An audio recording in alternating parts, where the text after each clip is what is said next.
یہ سن کر علی جج بہت غصے میں آ جاتا ہے اور میز کو الٹ دیتا ہے۔ کچھ سوچنے کے بعد علی جج کہتا ہے، اگر سبوتائی مارا گیا ہے تو صندوق اور سلطان کیس کوچ کہاں ہوں گے؟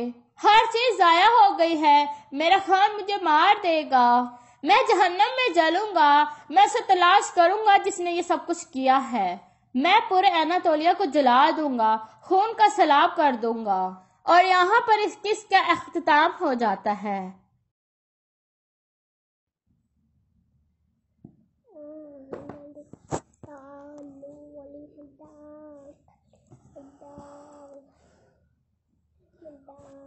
اے قوم، اللہ ہی کی عبادت کرو، اس کے سوا کوئی بھی عبادت کے لائق نہیں ہے۔ وہی ایک ذات ہے جس کی عبادت کرنی چاہیے، جس نے زمین، آسمان، شجر اور حشر کو پیدا کیا۔ اے قوم، تمہیں کیا ہو گیا ہے کہ اللہ تعالیٰ کو چھوڑ کر بتوں کو پوج رہی ہو؟ ان بتوں کی پوجا سے تمہیں کچھ نہیں حاصل ہوگا، یہ تمہاری سراسر جہالت اور گمراہی ہے۔ بہتر یہی ہے کہ تم ان بتوں سے منہ موڑ لو جنہیں تم اپنے ہاتھوں سے بنایا ہے۔ حضرت ہود علیہ السلام نے اپنی قوم کو نصیحت کرتے ہوئے کہا، اللہ تعالیٰ نے تمہیں اور ساری کائنات کو پیدا کیا، زمین میں رزق کا سامان پیدا کیا، تم کھیتی باڑی کرتے ہو، تم زمین سے زیادہ اناج حاصل کرتے ہو، اس کے باوجود تم دوسروں کا اناج چھینتے ہو، بلکہ تمہیں تو چاہیے تھا کہ اپنے اناج میں سے محتاجوں اور غریبوں کا حصہ نکالتے، بھوکوں کو کھانا کھلاتے تاکہ وہ بھی تمہاری طرح زندہ رہ سکے، لیکن تم ایسا نہیں کرتے۔ جو کہ اللہ تعالیٰ نے تمہیں دیا ہے اس کا شکر بجاؤ۔ اس کا طریقہ یہ ہے کہ جن کے پاس اناج نہیں ہے تم انہیں کھانے پینے کا سامان دو۔ اگر تم ایسا نہیں کرتے تو یہ تمہارے بدبختی کی علامت ہے۔ حضرت ہود علیہ السلام کی نصیحت سن کر لوگ جواب دیتے، ہم سے کیا چاہتے ہو؟ ہم جو کچھ کرتے ہیں ہماری اپنی مرضی ہے، ہم اپنی محنت سے اناج پیدا کرتے ہیں، ہم کسی بھوکے کو کیوں کھلائیں؟ ہمارے پاس جتنا اناج ہوگا ہم طاقتور کھلائیں گے۔ ہم وہی کرتے ہیں جو ہمارے باپ دادا کیا کرتے تھے۔ حضرت ہود علیہ السلام کہتے ہیں کہ مجھے اللہ تعالیٰ نے نبی بنا کر بھیجا ہے تاکہ تم لوگوں کو اچھی باتیں بتاؤں اور بری باتوں سے آگاہ کروں اور برے کاموں کو روکوں۔ اگر تم صحیح اور سیدھے راستے پر نہیں چلو گے تو اللہ کے عذاب سے نہیں بچ سکتے۔ حضرت ہود علیہ السلام بار بار اپنی قوم کو نصیحت کرتے رہے۔ ایک مرتبہ پھر آپ نے ان کی ہی باتوں کو دہرایا، اے قوم، میری بات مان لو، میں تمہاری بھلائی چاہتا ہوں، جو کچھ میں کہتا ہوں اسی میں تمہاری بھلائی ہے۔ اب برے پھانا گیٹ بند کریں، بھلائی ہے۔ حضرت ہود علیہ السلام نرمی سے بچاتے کہ کسی کمزور پر ظلم نہ کرو، کسی کا رزق تنگ نہ کرو، انہیں پیار سے سمجھاتے تھے، اے قوم، میں تمہارا بھائی ہوں اور دوست ہوں، میں تم سے کچھ نہیں مانگتا، میں جو کچھ کرتا ہوں اس کا صلہ مجھے اللہ دے گا۔ قوم کا شبہ دور کرتے ہوئے کہتے، اے قوم، کیا تم یہ سمجھ رہی ہو کہ مجھ سے جو کچھ تمہیں دیا ہے اس کا شکر بجاؤ؟ اس کا طریقہ یہ ہے کہ جن کے پاس اناج نہیں تم انہیں کھانے پینے کا سامان دو۔ اگر تم ایسا نہیں کرتے تو یہ تمہاری بدبختی کی علامت ہے۔ حضرت ہود علیہ السلام کی نصیحت سن کر لوگ جواب دیتے ہیں، ہم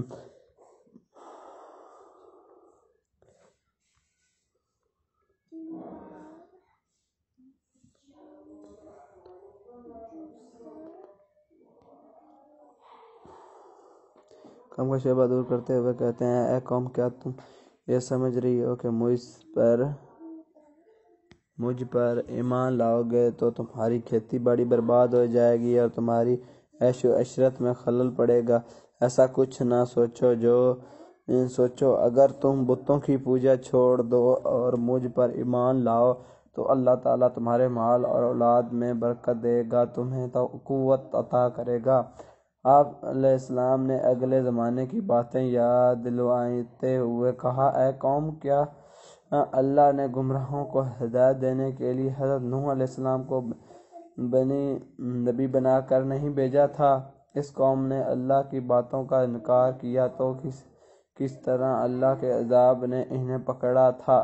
پھر تم میرے نبی ہونے کا کیوں انکار کرتے ہو؟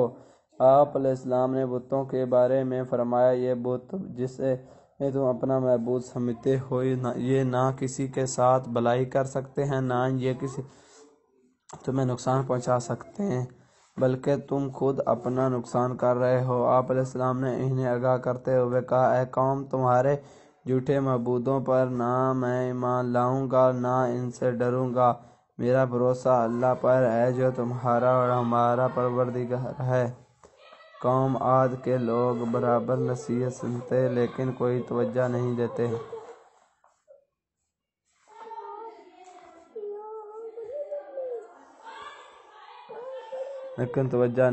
ایک کان سے سنتے تو دوسرے کان سے اڑا دیتے۔ ایک روز قوم عاد کے لوگوں نے حضرت ہود علیہ السلام سے پوچھا کہ تم بار بار نبی ہونے کا دعویٰ کرتے ہو، تو اس میں تمہارے پاس کیا دلیل ہے؟ ہمیں دلیل دکھاؤ، ہم دیکھنا اور سننا چاہتے ہیں۔ بغیر دلیل دیکھے ہم اپنے معبودوں کو نہیں چھوڑیں گے۔ اور یہ بھی بتاؤ کہ جس عذاب کی بات کر کے ہمیں ڈرا رہے ہو وہ عذاب کب آنے والا ہے؟ حضرت ہود علیہ السلام نے جواب دیا کہ تم مجھ سے سوال کرتے ہو کہ عذاب کب آنے والا ہے، یہ تو اللہ ہی بہتر جانتا ہے۔ میں تو صرف اللہ کا پیغام پہنچانے والا ہوں اور آنے والے عذاب سے خبردار کرنے والا ہوں۔ ان تمام کوششوں کے باوجود گمراہ قوم راہ راست پر نہ آئی۔ اللہ کے غضب نے جوش مارا اور عذاب کے آثار پیدا ہونے لگے۔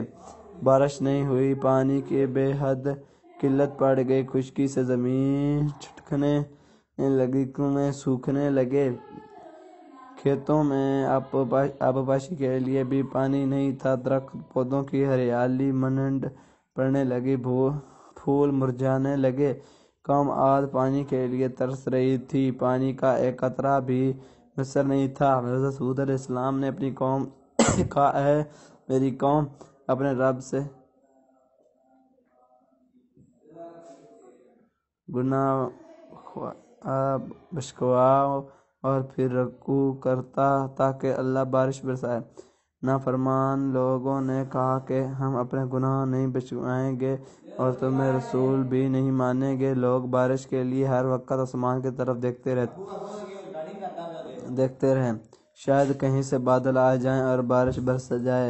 ایک روز ایسا ہی ہوا، بادل کا ایک ٹکڑا نظر آ گیا، لوگ دیکھ کر خوش ہونے لگے کہ اب بارش ہوگی۔ حضرت ہود علیہ السلام نے فرمایا، جو تم دیکھ رہے ہو یہ برسنے والا بادل نہیں ہے، یہ بادل نہیں بلکہ عذاب کی علامت ہے، جس عذاب کی میں خبر دیتا تھا، اس کا وقت آ پہنچا ہے۔ جو کچھ مجھے کہنا تھا وہ کہہ چکا ہوں۔ جو لوگ حضرت ہود علیہ السلام پر ایمان لا چکے تھے ان کے بارے میں حضرت ہود علیہ السلام نے جواب دیا کہ تم مجھ سے سوال کرتے ہو۔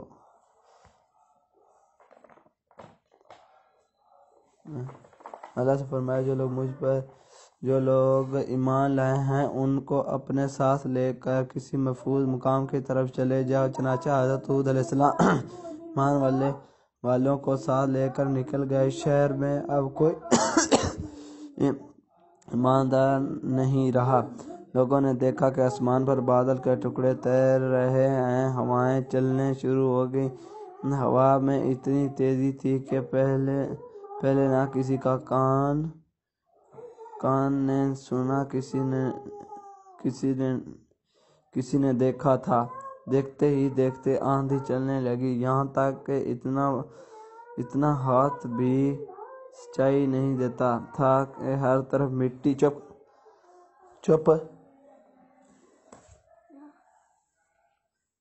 اندھیرا چھا گیا کہ ہر شے ہوا میں اڑنے لگی، آدمی بھی نہیں ٹھہر سکتا تھا۔ نہ بیٹھ سکتا تھا۔ ہوا کے زور سے بڑی بڑی مضبوط عمارتیں بھی گر گئیں۔ ہر طرف چیخ و چکار کی آوازیں ہوا کے شور میں دب کر رہ گئے۔ قوم عاد کو اپنے مضبوط مکانوں پر بڑا ناز تھا۔ یہ تمام مکان زمین بوس ہو گئے، زمین پر کچھ بھی نہیں بچا۔ یہ آندھی 8 دن اور 7 راتیں رہی۔ جب آندھی تھی تو لاشوں کا پتہ بھی نہیں تھا۔ عاد کی قوم نے غرور و تکبر کیا، ایک اللہ کو چھوڑ کر بتوں کو ماننے لگے، ہی سے مرادیں مانگا کرتے تھے، نبی کی باتوں کا انکار کیا۔ جب عذاب کے دن قریب آنے لگے تو اللہ تعالیٰ نے نیک لوگوں کو بچا لیا، گمراہوں کو عبرتناک سزا ملی۔ عاد کی قوم کا صرف کتابوں میں ذکر پایا جاتا ہے۔ تباہ شدہ شہر کے کھنڈرات آج بھی درس عبرت دینے کے لیے زمین پر دیکھے جا سکتے ہیں۔ حضرت ہود علیہ السلام کا مقبرہ حضرت خضر موت میں قلعہ سے نوالے میل شمال کی جانب ہے۔ اس کی چاروں طرف کھنڈرات اور کتبے عشرت سے بکھرے پڑے ہیں۔ لوگ ہر سال رجب کے مہینے میں اس مقبرے کی زیارت کرتے ہیں۔ حضرت یونس علیہ السلام شہر بنو میں پیغمبر بنا کر بھیجے گئے۔ آپ لوگوں کو ہدایت کرتے، نیکی کی طرف بلاتے، برائے کاموں سے روکتے تھے۔ آپ قوم شمود کی طرف بھیجے گئے۔ اس قوم کے لوگ بتوں کی پوجا کرتے تھے۔ جب آپ علیہ السلام لوگوں کو حق کی طرف بلاتے اور خدا واحد پر ایمان لانے کی تلقین کرتے، لیکن لوگ آپ علیہ السلام کی تعلیمات کا انکار کرتے اور حضرت یونس علیہ السلام سے کہتے کہ ہم تیرے خدا کو نہیں مانتے۔ اس پر آپ فرماتے کہ خدا کے عذاب سے ڈرو جو بہت سخت عذاب ہے۔ لوگ آپ علیہ السلام کی باتیں سن کر آپ کا مذاق اڑاتے اور آپ علیہ السلام کے راہ میں رکاوٹیں کھڑی کرتے۔ آپ علیہ السلام نے قوم شمود کو راہ رسات پر لانے کی بہت کوششیں کی، لیکن بھٹکی ہوئی قوم پر آپ علیہ السلام کی نصیحت کا کوئی اثر نہ ہوا۔ تو آپ علیہ السلام کو یقین ہو گیا کہ یہ لوگ خدا پر ایمان نہیں لائیں گے۔ آپ علیہ السلام مایوس ہو گئے۔ مایوس کی حالت میں آپ علیہ السلام نے قوم شمود کی تباہی و بربادی کے لیے بد دعا کی اور اس سرزمین سے نکل پڑے۔ چلتے چلتے دریائے فرات کے کنارے پہنچے تو دیکھا کہ ایک کشتی کنارے پر لگی ہے، لوگ اس پر سوار ہو رہے ہیں۔ ان کی دیکھ دکھائی آپ علیہ السلام اس پر سوار ہو گئے۔ جنہیں جانا تھا وہ سب سوار ہو چکے تھے۔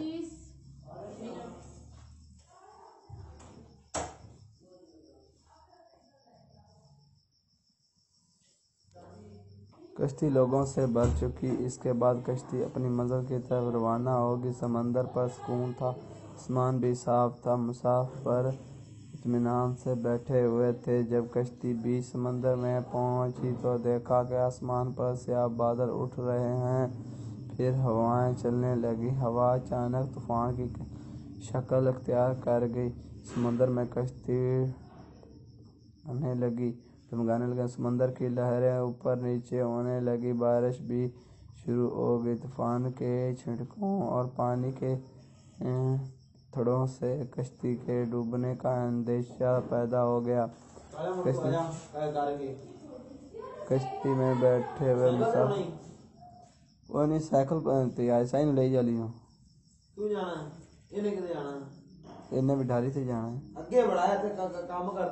کشتی میں کوئی ایسا شخص سوار ہے جس سے کوئی بڑی غلطی سے سرزد ہو گئی ہے۔ جب تک ایسے شخص کو کشتی سے نہ نکالا جائے کشتی کا صحیح سلامت رہنا محال ہے۔ وہ شخص کون ہے یہ بتانا مشکل ہے جب تک کہ وہ خود کو پیش نہ کرے۔ اس پر حضرت یونس علیہ السلام کھڑے ہوئے اور کہا کہ میں ہی ہوں جس سے بڑی غلطی سرزد ہو گئی ہے، مجھے کشتی سے نکال دیا جائے تو آئی ہوئی مصیبت ٹل سکتی ہے۔ تمام مسافر حضرت یونس علیہ السلام کا منہ تک رہے تھے، جس نے خود ہی سب کے سامنے اپنی غلطی کا اظہار اور بیل چارے لا چاہتے ہیں۔ تمام مسافر حضرت یونس علیہ السلام کا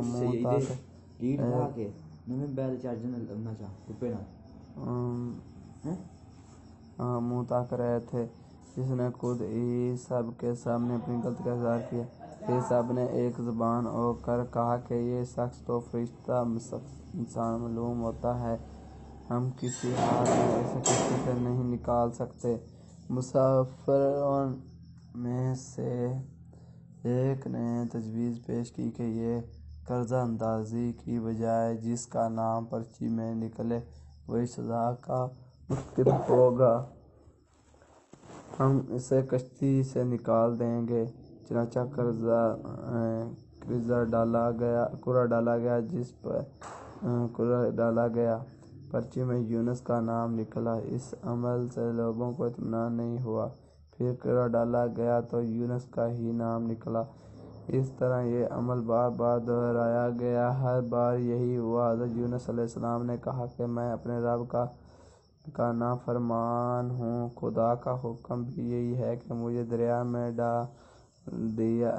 ڈال دو، تمام مسافروں کی جان بچ جائے گی۔ حضرت یونس علیہ السلام نے کشتی کے مسافروں سے اور ملاح سے بار بار کہا کہ وہ کشتی سے چھلانگ لگانے کے لیے تیار ہیں، اس لیے کہ میں نے اللہ کے حکم کا انتظار نہیں کیا۔ آخر کار کشتی کے مسافروں اور ملاح نے مان لیا اور حضرت یونس علیہ السلام کو دریا میں پھینک دیا۔ دریا میں ایک مچھلی حضرت یونس کی طرف بڑھی اور نگل گئی۔ اللہ نے مچھلی سے کہا کہ یہ تیری خوراک نہیں ہے، یہ تیرے پیٹ میں امانت ہے جسے واپس کرنا ہے۔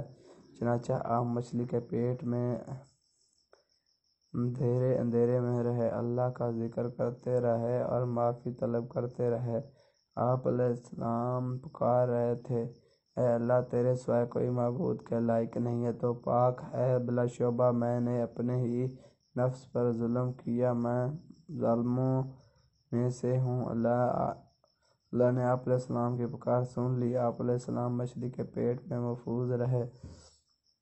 مچھلی نے دریا کے کنارے پر اگل دیا۔ جب آپ علیہ السلام مچھلی کے پیٹ سے باہر آئے تو بہت کمزور اور نڈھال تھے۔ آپ علیہ السلام نے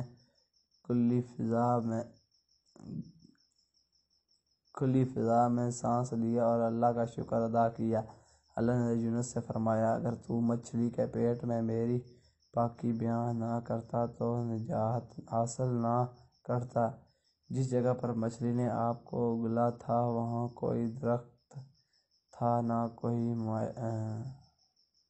سایہ، دھوپ ہی دھوپ تھی، گرمی بھی ناقابل برداشت تھی۔ اللہ کے حکم سے وہاں ایک بیل دار پودا اگ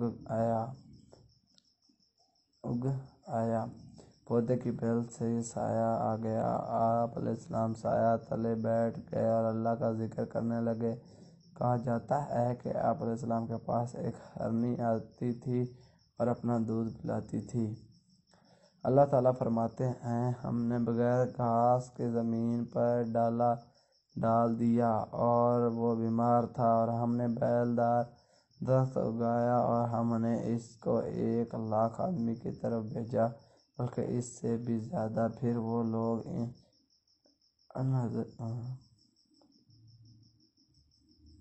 پر ایمان لائے۔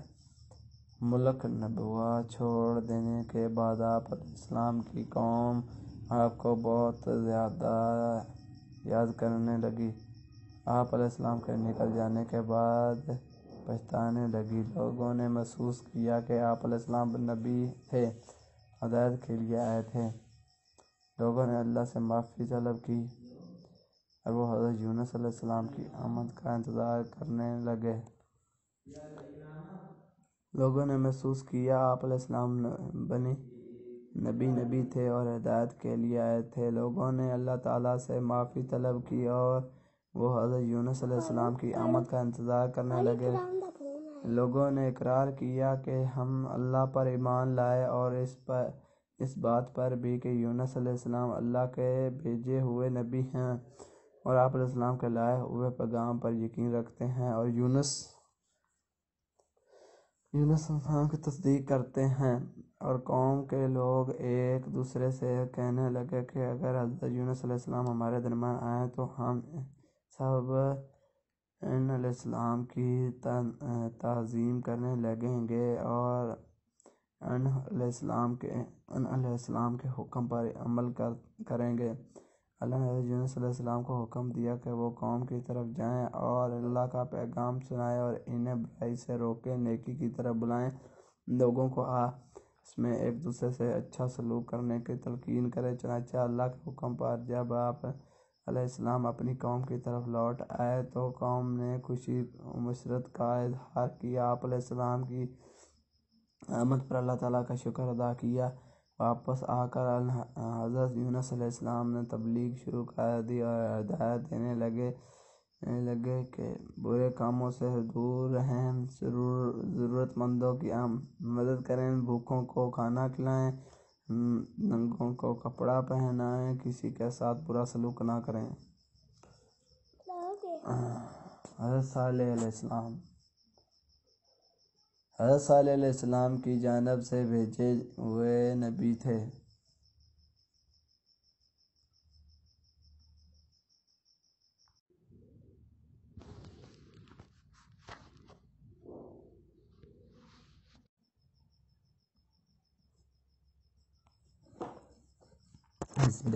حضرت علی بن ابو طالب کریم علیہ باجی آپ رضی اللہ عنہ بن ابو طالب کریم آپ رضی اللہ عنہ امیر المومنین خلافہ رشید میں سے چوتھے خلیفہ رشید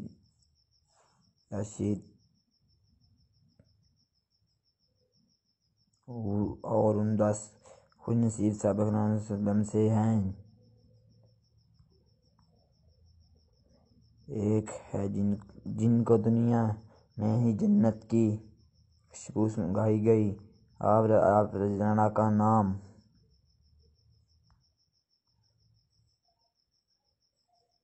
ماں کے نیز ابو طلحہ رضی بن مسعود سے ہے۔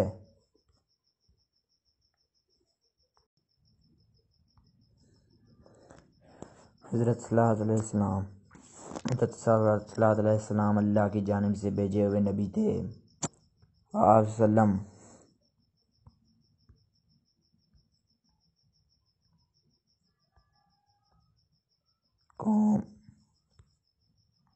قوم سمود کی طرف سے بھیجے گئے۔ آپ نیک کاموں کی طرف بلاتے اور بری کاموں سے روکتے تھے۔ قوم سمود گناہوں میں مبتلا تھی۔ قوم سمود کے لوگ آپس میں ایک دوسرے پر ظلم کرتے تھے۔ صالح علیہ السلام نے اپنی قوم سے کہا کہ کیا تم قوم عاد کے بارے میں معلوم نہیں؟ ان کا انجام کس طرح عبرتناک ہوا اور اللہ نے کس طرح انہیں سزا دی۔ قوم سمود کا خاص پیشے بھیڑیا بکریاں کی پرورش اور تجارت تھے۔ قوم سمود دولت سے مالا مال تھی اور جسمانی طور پر قوی بھی تھی۔ اس قوم کے خلاف حالت اچھی نہیں تھی۔ ذرا ایسی بات پر لڑنا مرنے کے لیے تیار رہتے تھے، بے گناہ لوگوں کے قتل کرتے تھے، کمزوروں کو مال ہضم کرتے، کمزوروں پر ظلم ڈھاتے، بتوں کی پوجا کرتے۔ اس قوم کے کو راست پر لانے کے لیے اللہ نے حضرت صالح علیہ السلام کو نبی بنا کر بھیجا۔ حضرت صالح علیہ السلام ان سے کہا کرتے کہ اے قوم، اللہ تعالیٰ کی بندو کرو، اس کے سوا کوئی حقیقی محبوب نہیں۔ اللہ نے مجھے پیغمبر بنا کر بھیجا ہے تاکہ تم اللہ کے عذاب سے ڈراؤ لوگوں نے ان سے کہتے ہمارے پاس دولت بھی ہے، قوم بھی ہے اور عزت بھی، اگر اللہ کے نبی بنا منظور ہوتا تو ہم جیسے کہ نبی بناتا، اگر اللہ ہم سے ناراض ہوتا تو ہمارے کھیتوں کو اجاڑ دیتا، ہم رہنے کے لیے عالی شان مکان نہیں دیتے، ہمارے پاس بے شمار اونٹ بکریاں ہیں، سواری کے لیے گھوڑے ہیں، یہ سب باتوں کو دلیل ہے کہ ہمارے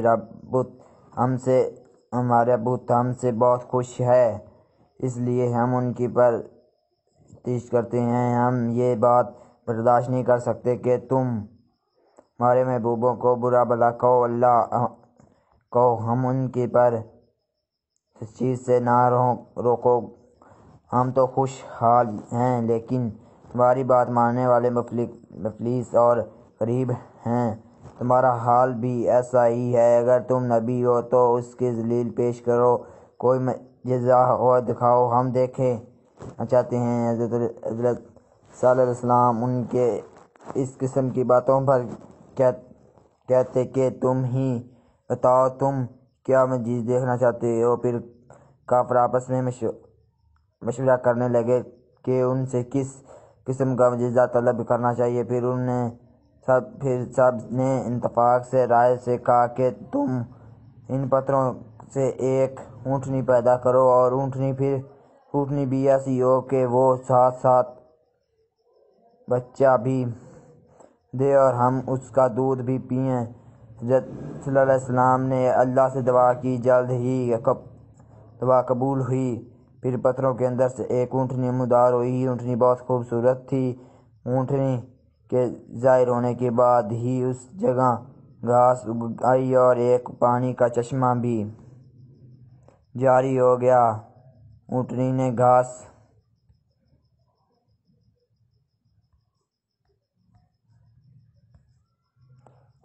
گھاس کھایا، چشمے سے پانی پیا، اس سے ساتھ کے اندر بچہ بھی جنا، اونٹنی دودھ بھی دینے لگی۔ کافروں نے جو معجزہ طلب کیا تھا سب پورا ہوا۔ پھر حضرت صالح علیہ السلام نے اپنی قوم سے کہا کہ تم لوگ جو چاہتے تھے اللہ نے پوری کر دیا، کیا تم اب بھی اپنی صدا پر رہ گئے؟ کافروں نے کہا کہ ہم ایمان نہیں لائیں گے، نہ آپ علیہ السلام کی باتوں پر عمل کریں گے۔ کافر اونٹنی کو تنگ کرنے لگے۔ اونٹنی جب پیاس سے تڑپتی ہے اور کنویں کے پاس جاتی تو اسے پانی پینے نہ دیتے، بعد میں اونٹنی کو مارنے لگتے، اس کا چلنا پھرنا دوپہر کر دیتے اور وہ اونٹنی کے باہر کراہٹ رہتی، لیکن کافروں کو رحم نہ آتا۔ حضرت صلی اللہ علیہ وسلم نے ان سے کہا کہ اونٹنی کو عزیز نہ پہنچاؤ،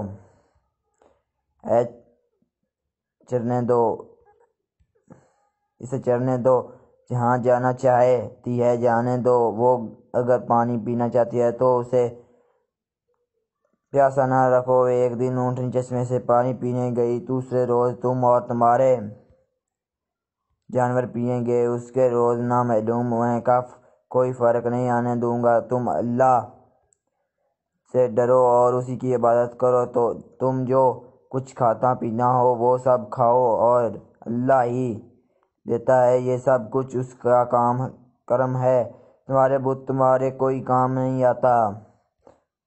قوم سمود بازنا آئی اور حضرت صلی اللہ علیہ وسلم کی باتوں پر عمل نہ کیا۔ کیا ایک روز اچانک حضرت صلی اللہ علیہ وسلم کی اونٹنی کو قتل کر دیا۔ قتل کی خبر جب آپ علیہ السلام کو ملی تو آپ صدمہ سے ڈال ہوئے، آپ کی آنکھوں سے آنسو جاری ہو گئے۔ پھر آپ علیہ السلام نے اپنی قوم سے فرمایا، عنقریب تم پر اللہ کا عذاب اب آنے والا ہے، تم اس کے عذاب سے نہیں بچ سکو گے۔ اس کے بعد ہی ثانی پر بادل گرجنے لگے، پھر بجلی چمکنے، ایک کڑک اور گرج کی آواز سے پوری قوم ہلاک ہوگی۔ جو لوگ آپ علیہ السلام پر ایمان لائے تھے، اللہ نے انہیں بچا لیا۔ جو لوگ اسے تباہی سے بچے گئے وہ عرب کے مختلف علاقوں میں آباد ہو گئے۔ کم ثبوت کی تباہی اور بربادی کی حجاز اور شام کے درمیان سمان عبرت کی نشانی چھوڑ گئی۔ زو ثبوت کے بعد جب اسلامی لشکر تباہ شدہ آباد سے گزر رہا تھا تو انہیں پانی کی ضرورت پڑی۔ وہاں پانی کا ایک کنواں دیکھا۔ لشکر نے آٹا گوندھنے کے لیے پانی لیا تو